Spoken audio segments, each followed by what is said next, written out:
responsibility of my sisters, Agin and Lehan, and me, to sell the estate's yields of cinnamon bark, etse, and bao spice. This was undertaken by the overseer and his little pack of laborers, under the supervision of father and our brother Tihe. I recall the procession of carts laden with sacks of bark and bundles of bough and gleaming red heaps of etse pods. Father and Tihe rode up front on well-groomed horses. Each cart was flanked by 2 laborers on foot at either side of the horses' heads, both a sign of father's status and as protection against thieves. Mother, my sisters, and I traveled in a carriage at the back of the caravan, with a green silk baldachin over our heads as protection from the heat. The gold-embroidered fabric let through a pleasant glow of daylight, and we jostled along on the uneven path and talked. It was Lehan's first journey to the spice market, and she was brimming with curiosity and questions. Halfway to the city, Mother produced steamed dumplings of sweet spice pork in soft dough, fresh dates, and chilled water flavored with oranges.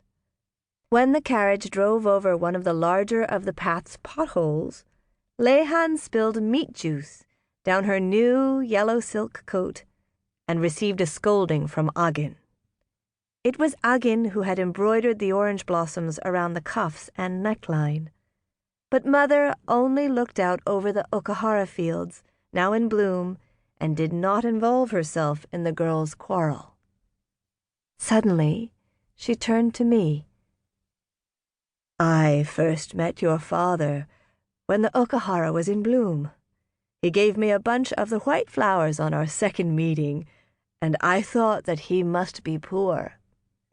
Other young men gave the girls they were courting orchids and precious fabrics, or jewelry of silver and golden stone. He told me that I reminded him of the silky soft petals of an okahara flower. A shocking thing for a man to say to a maid. Mother chuckled. I bit into a succulent date and smiled. Mother had recounted her first meeting with father many times. It was one of our favorite stories. They had met by the stream where Mother would often go to fetch water, and which father happened upon as he rode home from Areko, where he had purchased new farming tools. He was his father's only son and heir, but he did not reveal his name to Mother, nor she her own to him until their third encounter. He had already captured my heart, Mother continued with a sigh. I reconciled myself with the idea of binding my life to a man of modest means, and thought that perhaps it would be just as well to marry a poet. But then I got, the 3 of us joined in, both money and poetry. Mother smacked my knee with the cover of our lunch pack. You disrespectful little cackling hens! But she smiled, still in a daydream. Perhaps it was the mood she inspired in me that made me notice Iskan as soon as we arrived at the gardens of the sovereign prince.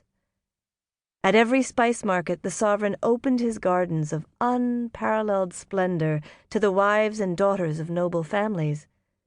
The men, their sons and laborers, saw to the arduous physical work of auctioning off their batches of spices in the spice square near the port.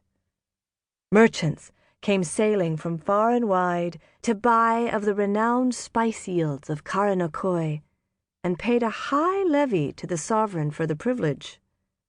Our spices would fetch dizzying prices overseas, and the farther the merchants sailed, the more the spices sold for.